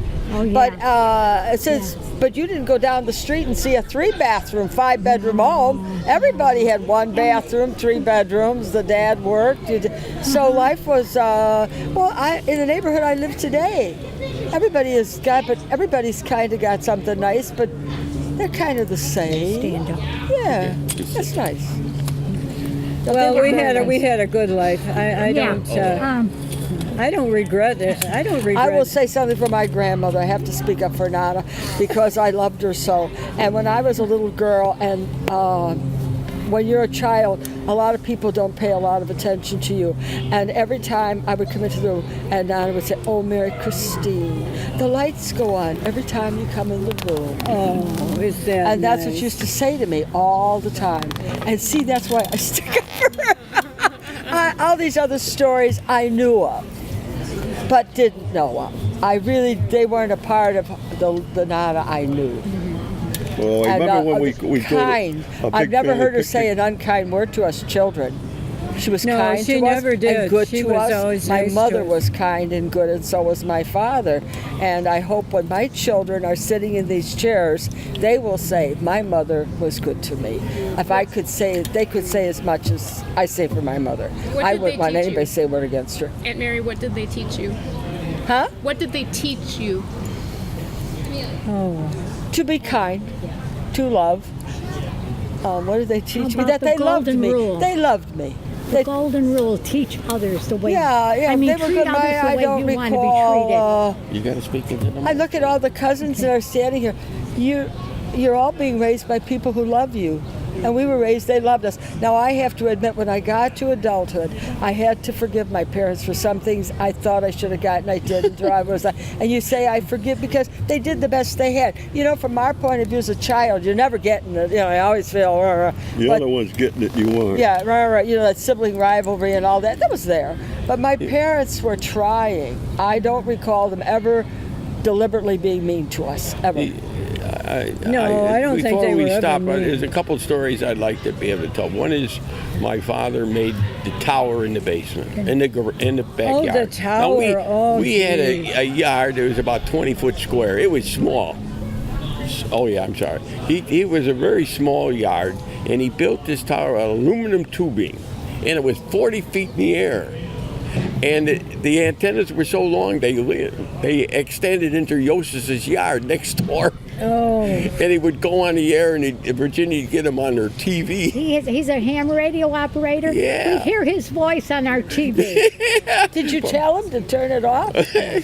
But anyway, so that's when he went to Westmount. But the thing I want to talk about, we took those tubings, and that's the ones we made the frames for the buffing and the grinding of the fishing rods. He got this deal where we could grind and buff these fishing rod handles for one summer. My brother and I, we ground and sand in the garage, and we had dust, aluminum. I don't know how we didn't burn the place down because we had these open motors, and they were sparking. And I remember that one time we were there, and my mother would come in the evening and with the tile soap, and she'd wash them all and put them in paper and ship them over to Sears. We did that all summer. It was a great summer job. But I remember the one time the police, because we were on almost 73rd Street. You could hear that grinding on 71st Street because I was up there. It was that loud. Oh, Ed. So the neighbors complained, and the police came by one time. When we had the garage. They said, "What are you guys doing?" "We're grinding and grousing." They were so happy to see young people doing something productive. They were happy with it. They just come by, didn't they, Jim? Yeah, remember when the cop will open the door to see it, Spunky jumped in the squad car. So they would come by every once in a while after talk that to and us, see yeah, how we're we're doing. But they were so happy that we were doing something constructive, not in the neighborhood. Yeah, neighborhood were But complaining. that was about as illegal as you could get, running that factory and that garage. And we didn't burn the thing down. That was after the chickens. That was after the chickens. Yeah. One person we haven't mentioned much is Glenn Colonice, lived 2 doors away from us. Glennie. Oh, Glenn. And Glennie, we have a picture of us sitting. We were only 3 years old. I've known him since we were about 3 years old. And Glennie, we used to play. He played mostly with Jim. But he was really a part of our lives. Glenny was always there. And he was another one like Jimmy. Glenny and Jimmy were really nice. I have nothing I could ever say about Glenny when he wasn't nice. Oh, he's always nice. Good. He's a nice guy. he's a good man all the way through. Yeah, all the Very way. good, very good. My Glad when mother you meet was him, you so meet a good nice with man. him. You know, Glenny's mother didn't speak English very good. Her Italian was her main language. So when Glenny was have trouble in school, my mother would go Just up learning, not being mean. He wasn't. You know, my mother would go up with Mrs. Coglanice, and my mother would interpret what the teacher would say, and then what Mrs. Coglanice would say, so that the teacher could understand what Glenny's problems were. And then when the homework assignments came out, my mother would sit Jimmy and Glenny at the dining room table. Do you remember, Jim? And she would work with the two of them. I remember Glenny crying. He was so sad because he was having a hard time in school. He would cry. But my mother was not going to let him fail. She just wasn't, and she made up her mind Glenny was going to pass, and that was going to be And it. then my dad drove you guys to Tilden, so he got a ride to high school. We got a ride to 55th in Loomis. Well, you got something. But we used You had to to walk. walk. We used to walk one day, me and Smitty and Glenn. I don't know if Glenn was with us at the time, but this was funny. Well, at 55th and Union, we got out of the car and we started walking up, and there's a car across the street. I'll never forget, it was a 37 Nash, and this guy comes stumbling in the house, makes a U-turn. Hey, you boys, I see you walking. You want to ride? Uh-oh. Oh, yeah. So he gets in, and here he's got look like a cigar made out of grass. He was smoking a pot cigar going down that road like You're that. lucky you got. Oh, man, both sides. I think we got from 55th Street to 47th Street in about 2 minutes. Oh, Jimmy. We never accepted no more rides from him. There's one other person from Fairfield Avenue who was my very favorite person in all the world, was Rich Kevork. Who is that? Rich yeah. Kevork. Kevork, Rich yeah. Kevork Oh, yeah. had some problems when he was an adult. But as a young person growing up, I was really one of the youngest ones on the block. And everybody wasn't always that nice. But Rich Kevork never passed me that he didn't smile and wave He was and a speak nice to man. everybody that he met. He was and he used to shovel the coal. He was a coal person. He was Yeah. always shoveling the coal. But I just remember him so fondly in my growing up years as someone who always smiled. He greeted everybody and was helpful and nice. Do you agree? Oh, yeah. Oh, yeah, Richie was. Richie was. Yeah, he was, and of course Bob. Bob. Their oldest boy was Bob. Bob Kevork. When it Well, came Rich- time for me to go to school, we didn't have kindergarten in those days. So I didn't get to go to kindergarten, and being an October birthday, I was almost 6 when I started because there was no kindergarten. Well, my mother had all the other 3 younger than I, and I was the only one going to go to school. So you had to cross the street. Was that 71st Street? 71st and And 55th. And my mother was too afraid to let me go to school alone, so she. 2 streets you had to cross. Yeah. 72nd and 71st. So she calls up Mrs. Kevork and she said, "Could Bob Kevork start taking Margaret to school because I can't let her go to school?" Now I think she paid him something. I can't remember, but I know that Bob Kevork took me to school until I was through the 2nd grade at least, Yeah. and then when I got Nice into man. the 3rd grade, it was time for Ed to go, and then I would walk with Ed. But Bob Kevork walked me to school for the first couple of years because Mama wouldn't want me to go to school alone. These were kind of sure-tail cousins. But they were very good Oh, people. yeah. And I Oh, remember yeah. they were very much a part of our life, as Bob Lee was, but the Kevork boys Yeah, were, and, sure, the and Glenny Kevorks. Colonies. Glenn. We were all They were the. And then when the episode we got had it from the- about Dutchie. Oh, Dutchie. Well, Oh, Dutchie was gee, across the Dutchie street. Dutchie. gave me a wedding gift. Did you know that? Oh, she was a nice lady. No, but we kid, she didn't give her was- hell. He did. Dutchie gave me a set of towels for my wedding. God help you. She was a nice lady across the street, but when we played 3 feet in the mud puddle or 3 feet in the, we'd run on her grass, and she didn't like that. She had this dog, her Sandy. dog. Big Sandy. She She sent we all Sandy pet out the to dog. sing him. Sandy'd come Yeah, over there and sit but down. We'd all be I wanted scratching to her. mention about the ducks. We had these Muscovy ducks. Juniper. And we had them in a pen, and we had this male and 2 females. And I remember the one female had the chickens, and the other male, because the one had the ducks, the other one didn't want to do anything. So we nailed her into the darn thing, so she had to stay over her eggs, and they rotted. But that was a nice. Oh, and we had, Ed. you got to figure we had chickens and ducks And a cats, turkey. Remember and that dogs, rooster? and a no, it was turkey. the turkey. Turkey. Wilbur. Wilbur. We took it up to Wilbur. Bell and I Alberts, and it forgot flew about up in the Wilbur. tree. Yeah. And this is on a 35-foot lot. We had No all wonder those you thought we animals. were loud. We had all those animals on this And at the- 35-foot lot. When Wilbur died, he used to come and he'd pick on a back door and Ma'd open the door and feed him out of her He was hand. a big turkey. He was way over 35 pounds, big guy. And when we took him out there, the first thing that happened, he got up in the morning, he come up on the back porch where Bella looked at the door. There's Wilbur banging on the glass for his breakfast. She was scared to death of him. Bella now. Yeah. He Bella, threw up in When the he tree. finally died, they found him laying in the driveway, and they took him to the vet to find out what happened to him. And he had cut something with his throat from eating a piece of glass.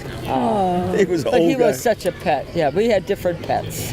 Different I is heard right. a rumor that Uncle Jimmy took over the garage one time.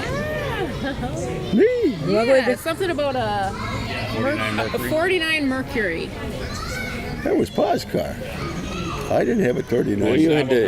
That's not how Grandpa told the story. Well, I mean, my 49 Mercury. Yeah, that Yeah, one, the that's- Mercury. That was. Yeah. Oh, you yeah, that thing looked like a silver dollar. Yeah, but you had the The race engine in compressor. it. You And I never had wanted to have it stop because you never get it started again. I Well, got he it didn't know how stalled to in the start. It street. was hard to start. Well, whose car was it? It Mine, was his. What was it? but it was hard to start He because had the it- engine was raced up. He had the head cut down, so he had a high piston race in there. And I had a lot of work done on it, and it turned over real slow. And it Oh, would go, jeez. but he You didn't know how needed to that. start it. Then you let off of the compression come down, you hit it again, and it go boom, and start all the time. He just didn't know how to do it, and I wouldn't tell him. Oh, geez. Jimmy. It was my car, and I had it painted, and it looked like ink. It was beautiful. It cost me $100 for that paint job. I didn't know that, but I mean, it was a beautiful black car. Well, we Like, just we couldn't had run a, it. we had a good life. Though the one thing I do remember though that when we didn't have money, well, the thing is that shoes were expensive. Well, they're expensive now. Let's face it. But I remember getting a hole in the sole, and my mother had cardboard. Oh, yeah, we all got that. I and, had yeah. cardboard shoes. Yeah, and she would she would get a cut. She could go like this and cut it, and then think she all would the make it families double did that thick. then. So that it would work, and she would put that in because we couldn't afford to get new shoes, so you got a cardboard in. But then when I wore the heels, I have a habit of standing with my heels like this. I've always done it. So finally I got cleats on the back of my heels so that the shoes would last longer because I would wear the heels out so fast. But I had these, I remember the cardboards in the shoes though, because we always got a new dress and new shoes when it was time to go back to school though. We always did. She was real good about that. But of course, the other thing was though, when I went to the Catholic school, then we wore uniforms. Yeah, we were uniform. Yeah, we wore uniforms, and so we only had to have one outfit. The only trouble was we grew, and then it would get too small. But yeah, but I always had my uniforms. We had Then, of course, Margaret, our trip to lacrosse, that was an event.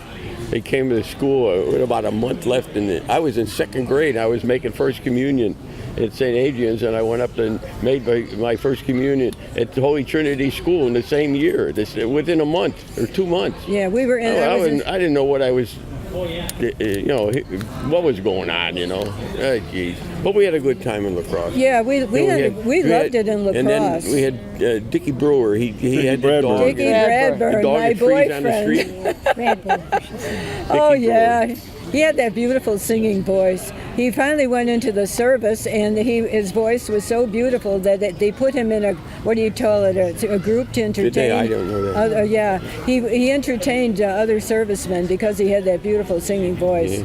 But yeah, do you remember his dog? Remember Towser? Yeah, he and fell asleep Towser on the street froze and to the froze to ground. the street. I remember freezing to the street. Lassie was the dog next door. Laddie wasn't one of those. And then You're the one that give the cat a bath in the rain barrel too. Me. My mother Yeah, used you. to like to. The black She cat used to went give right us to a rain bad barrel. time every year on April Fool's Day. Yeah, she liked to do that. She just loved. She told us April the dog Fool's had Day. had puppies one time. Yeah, she had, and what she did. We lived next door to the Sampsons. Yes. And Mr. Sampson, he was the sheriff of La Crosse. He was our next door neighbor, a real big, wonderful man. So his wife was a nice lady too, and they had a real nice dog. I think it was a Cocker Spaniel, if I remember rightly. So, it was April 1st, it was April Fool's Day, and we all came home from school. And my mother said, she met us at the door. And she says, oh, you shouldn't get to see Mrs. Sampson's dog had puppies. So we all went tramping over next door to see the puppies, and of course Rusty was a male dog, and my mother was chuckling all over the place because she had sent us over there, and Mrs. Sampson, she just shook her head. She didn't know what to say. But my mother, I used to tell her, Mama, you spend all year long trying to figure out what you're going to do, and we always fell for it. That's the thing. We always fell for it. And the other thing about my mother that none of them talked about, my mother had a saying for everything. A what? A saying. And she used to have things like... Offer it up. Yeah, well, yeah. Well, that was the nuns. Let's see. Offer it up. Another day, another dollar. I wish I could think of it, but she had a saying. And I said to her one time, where do you come up with this stuff? Mom? She says, well, I don't know. She says, I just think about it. But my mother I think that when she was young, I think she wanted to be some kind of an actress or a dancer. Now, I don't know if Mary remembers Mama doing her dance for us.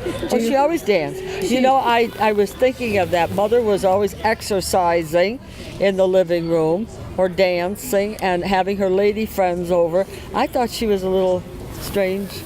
Well, my mother, no, see, and now I'm exercising, dancing, and having my lady friends over. Well, but she loved to dance, and she was quite a dancer. She could dance. She could really. She would dance across the room, and she would jump, and then twirl around, And she would have the four of us would sit there and watch her dance, and we just would all clap.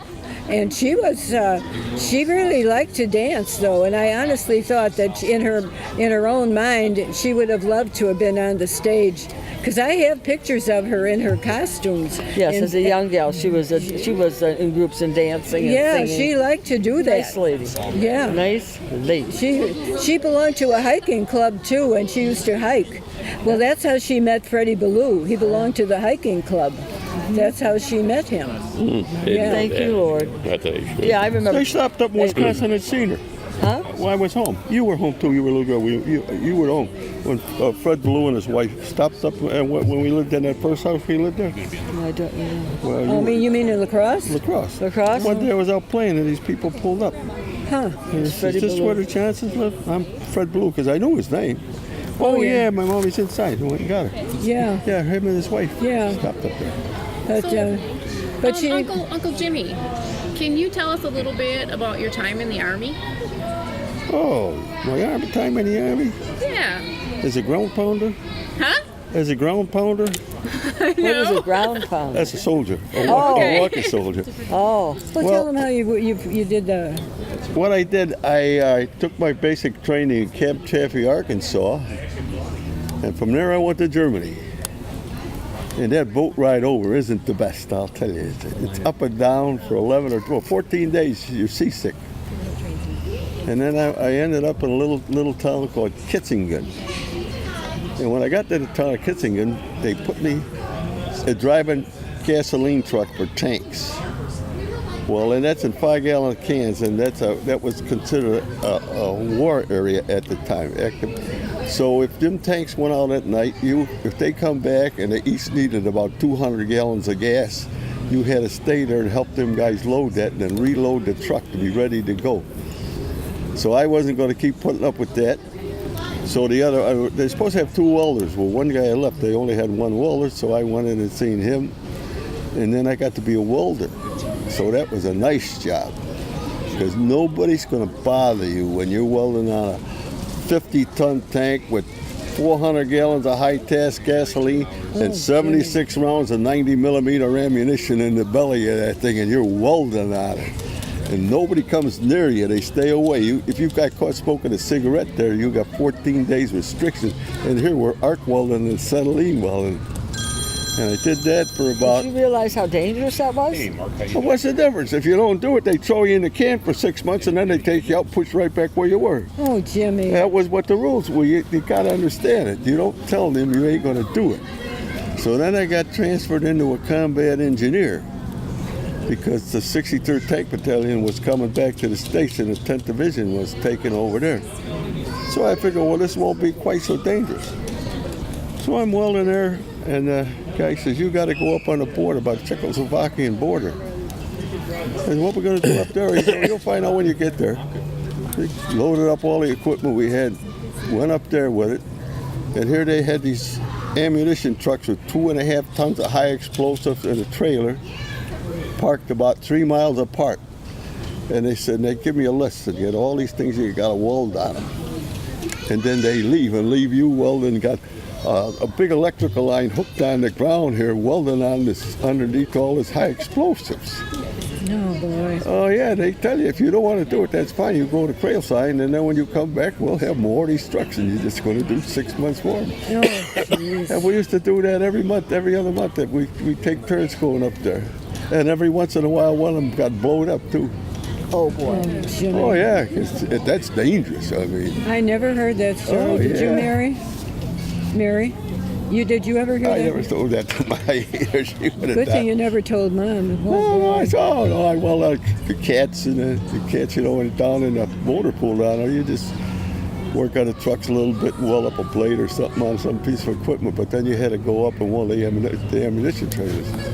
You got to use that welding though in your career though after you got out of the Army. You were able to. Oh yeah. Mm-hmm. Then I But went, Ed, when you were in the Army, we all know where you were doing, laying on the beach. Laying at on the Guam. Well, Uncle Ed, tell us about your time in the Army. Where Well, were I you? was same as Jim. I went to Camp Chaffee. In fact, I was just about 6 months or so ahead of Jim. And from there, I went to I went to radio operator school at Camp Chaffee. Learned the code. The way they do is they teach you in groups of they teach you in letters of 5. You don't have to, all you got to do is letters of 5, and they start you out lower and lower, and you finally, about 12, 14 words a minute. That's all you can do. So then I took the USS Buckner over to Japan. But the thing was, like Jim, I didn't get out there underneath the Golden Gate Bridge, and I was already sick. really? One other thing I gotta tell It was you a little what he's shorter, been about talking. 11, 12 days. And then from Japan, I flew to Guam, and I spent 18 months on Guam. I never left there for 18 months. And I was a radio operator, and we had 2 battalions, and we'd get on one mountain, and they'd get on the other one, and we'd send each other messages during the day. But then the radio broke, and no one knew how to fix it. So I was a radio operator without a radio. Oh my God. So I was free. So then I got involved with the engineering division, figured out cut and fill. We had to figure out how many trucks went in and out in the day, because we were extending the runways for the B-52s. They had the 36s. Those had propeller engines on the back. They were 6 of them, and then they had 4 jets. And those things, when they took off, we were right off the runway. There was a strategic air command there, because I was attached to the Air Force at that time. And they would take off, and it was a roar.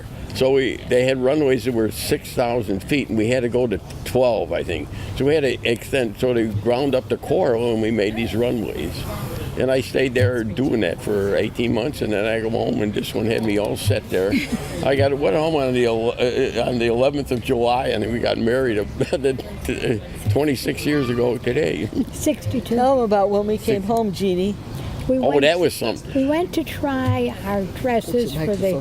Mary was a bridesmaid, and my parents never had a car, so her dad kindly. You can hardly hear you, Jeannie. Speak up louder. You have to talk louder. And right into the mic. So loud.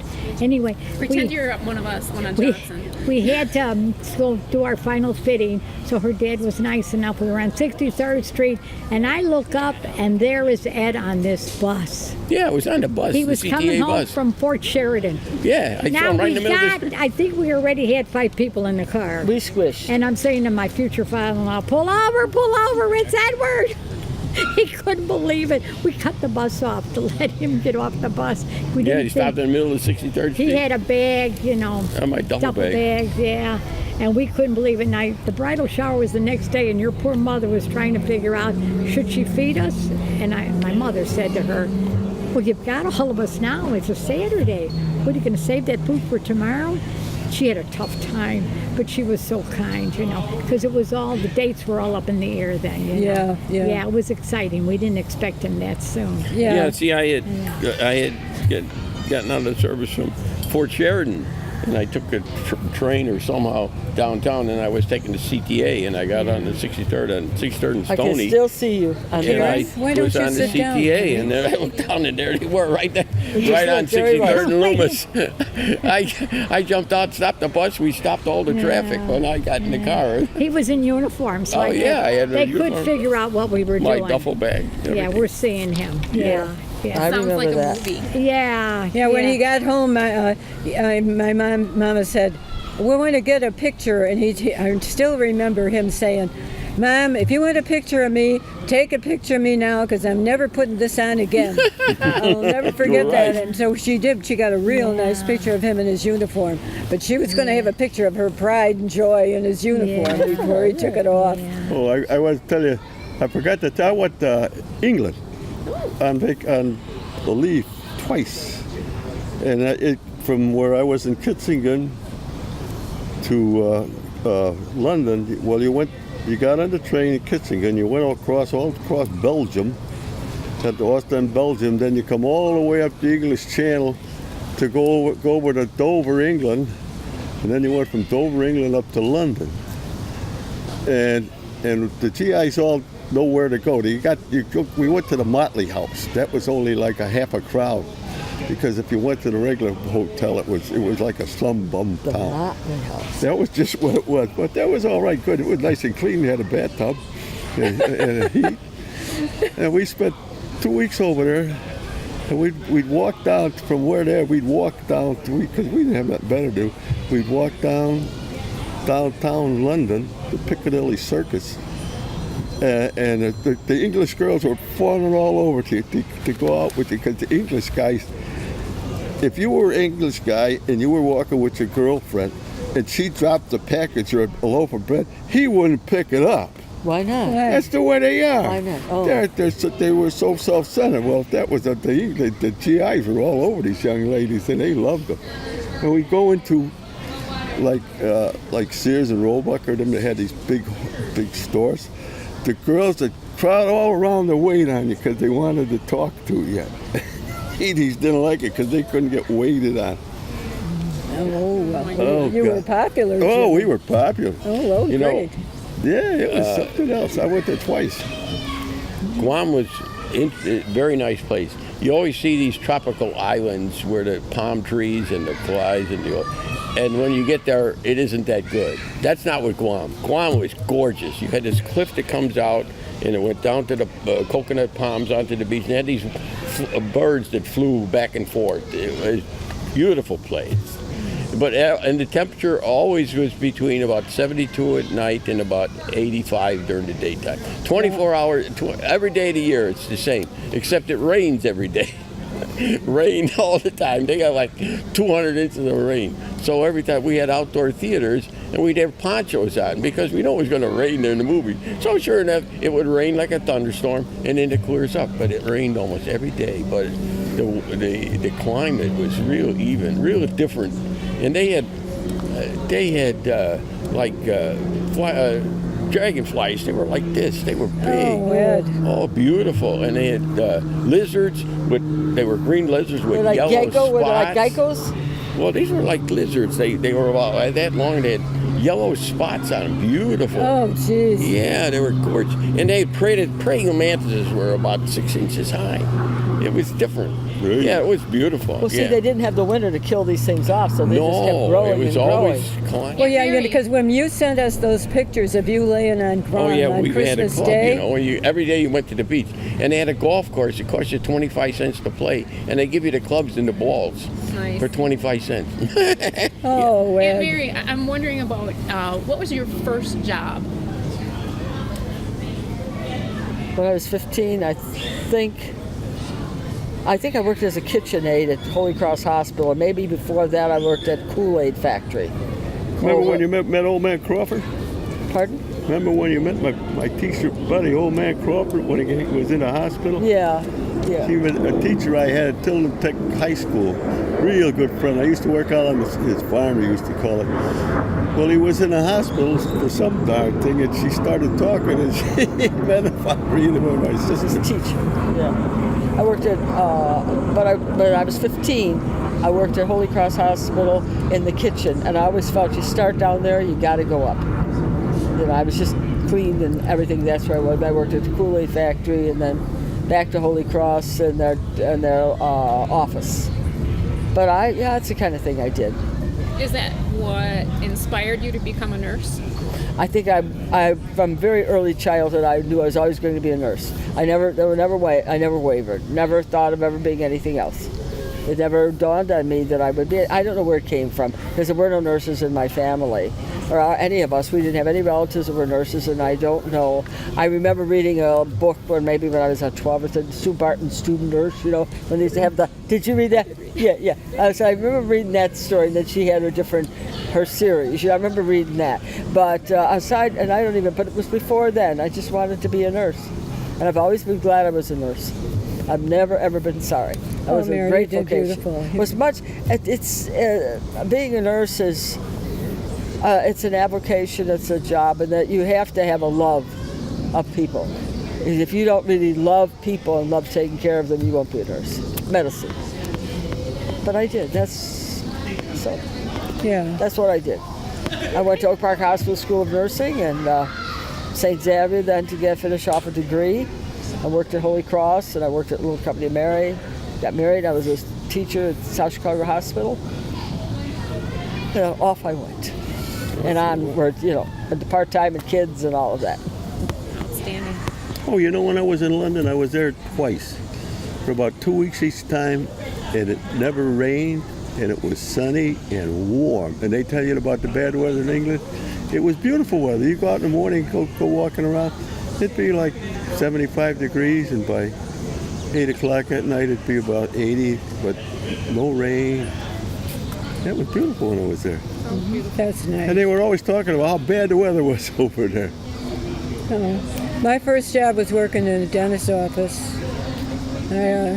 Dr. Preuss's lived 2 doors away from us, and he had an office in his house.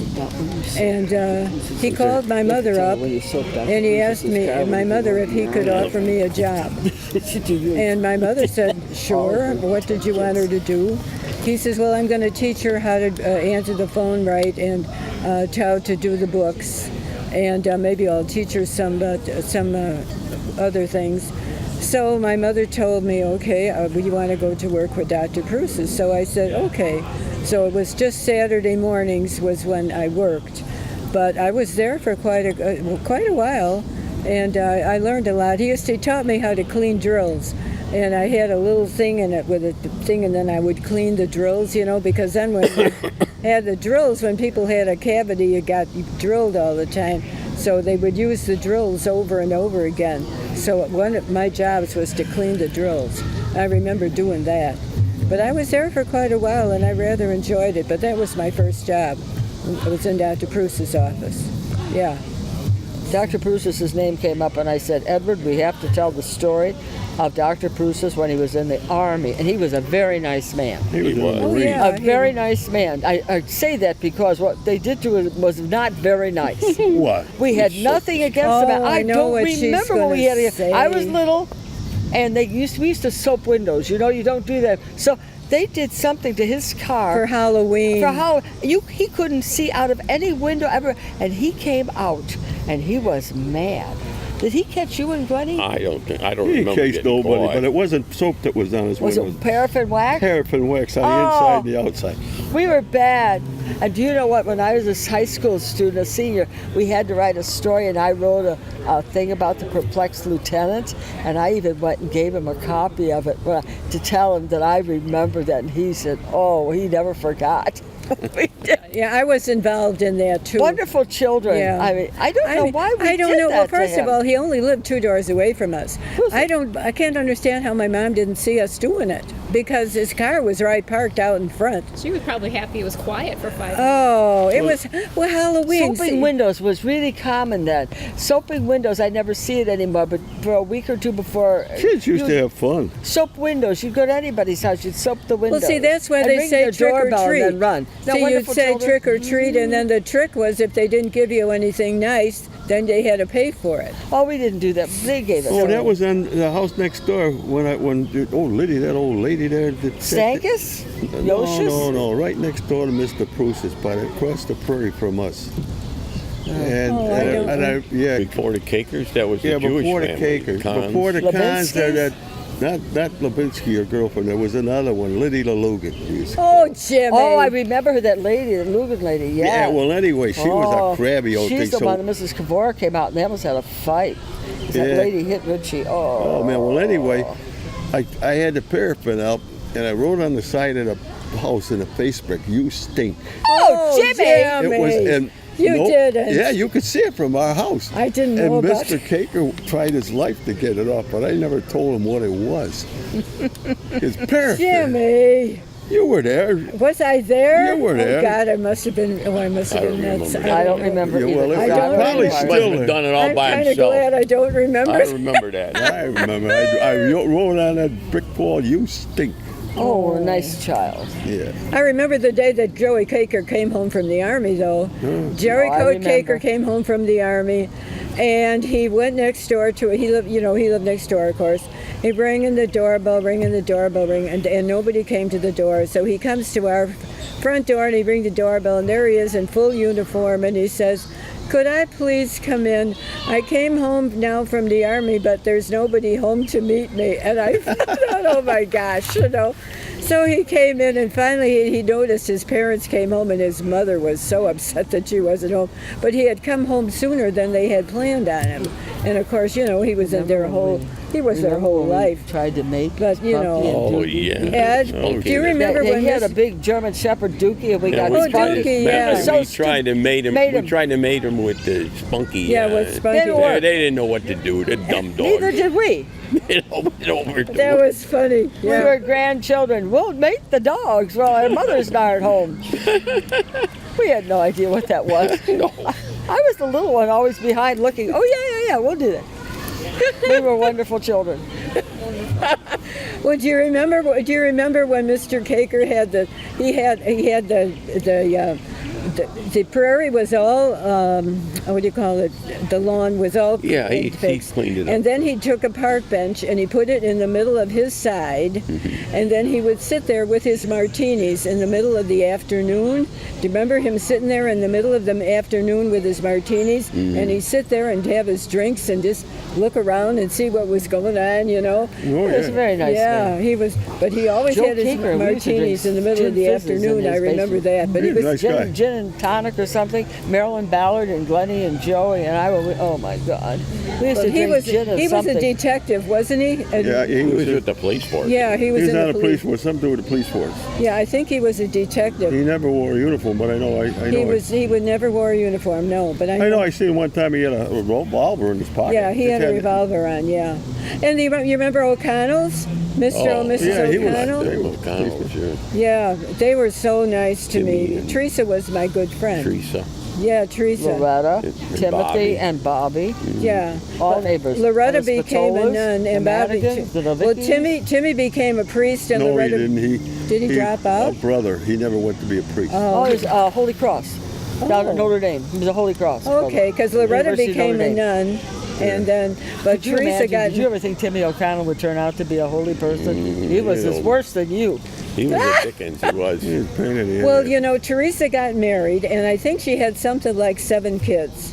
They're Now, what leaving, happened huh? was, I was I think we visiting. better Leaving roll now. this up the cup. But we're going to be closing the place. They're all going home. You know, we should sing. We got to sing though for them.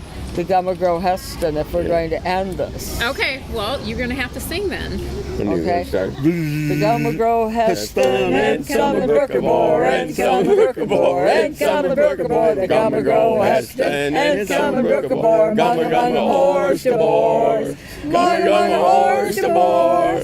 Manga manga horse to bore. The Gummer Grow Heston and come and Brookabore and Brookabore and come and Brookabore. The Gummer Grow Heston and come and Brookabore. Manga manga horse to bore. And one more song. Let's play We Are Indians away out in the West. I'm gonna be the chief because I'm braver than the rest. Let's take bow and arrow and go hunting every day with the Indians that live across the way. It's time for this party to end. Thank you. Those are songs our daddy said. Oh, jeez. Getting out of a chair is a shame. I can't remember. I don't. It's cool to hear you guys say you knew every single neighbor. That just doesn't happen today. Well, I could go. I knew them all. Yeah, we knew them all. Right down the line. Well, you know, when you were little, you didn't get to the bigger house. You didn't go to the 2-bedroom, 3-bedroom. Whatever you had, you had. Right. And people just lived there. Right. You just squeezed another one Yeah. in. Oh, sure. You didn't get a bigger house. Everybody lived there, and I think there was probably one family on the whole block that wasn't Catholic. They went to something nativity and they like different schools, but everybody was homogeneous. They all they were police, so they would. But there was nobody that was real wealthy or nobody that was mean or Yeah. And, well, it was a Lithuanian neighborhood, though. Lithuanian, Polish, Italian. Now listen, we used to go. I didn't mention that. We used to go steal Mr. Bacalcow's tomatoes. Mr. Bacalcow. Mr. Bacalcow. And yes, don't you remember? Well, you probably, egg tomatoes. Well, see, down in 74th, the people who started with Victory Gardens, the Italian people. Holy smoke, you ought to heard that thing. Oh, we played it morning, noon, and night. But that was all right. It really helped us. We laughed and played and sang that darn thing. I won't forget it. Oh, we were all happy then. Oh, my brother Joe's a baker and he sleeps along with me at 4 or 5 or 6 o'clock. Oh, when the snooze and snooing and it's musky overhead. Oh, it's nice to get up in the morning, but it's nicer to lie in bed. That damn thing went on. I think we wore those records out. For a 1924 Ford Roadster, which was my first new automobile, serial number 9,590,920, and I haven't said that word in 20 years. It had a self-starter on it, it had demountable rims, and I put a foot feed on it. They didn't have that. See, accelerator, foot accelerator. It had a generator and a storage battery and electric headlights that were run from the generator. Of course, it had a magneto, too, that big magneto. It had that, and then the spark coils up there. And if one of them started to miss fire, you just kicked it one and got it going again. See, then she would keep on running. That was a 24 Ford. I had a 1915 Ford Indian 3-speed, and that had a Kickstarter on it, and I drove that thing a lot. It had a cradle spring frame. It had a hinge in the center. I had a lot of fun. Oh, Bill Burley, William Burley, he was my buddy. We grew up together in Linton, and when we moved to Portland, I used to go out there and see him anyway, and he had an Indian. And here come old Bill Burley, and we were wheeling along on that road, and there was ruts in it and every damn thing, and he said, "Hey, Flossie, how am I doing?" And I said, "Holy crap, Bill, what are you trying to kill yourself?"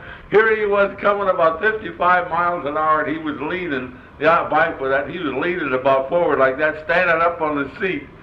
He said, "How do you like this? Ain't that pretty slick?" I said, "Brother, you're it."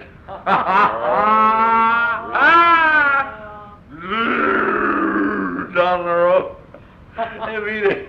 and hitting those damn holes and ruts. What do I got going around there? He made it Bounce around. Finally, he just opened his leg, slid down on the seat, sat down on the thing. I said, Bill, don't try that again. You scare me to death. He said, wasn't it fun, though?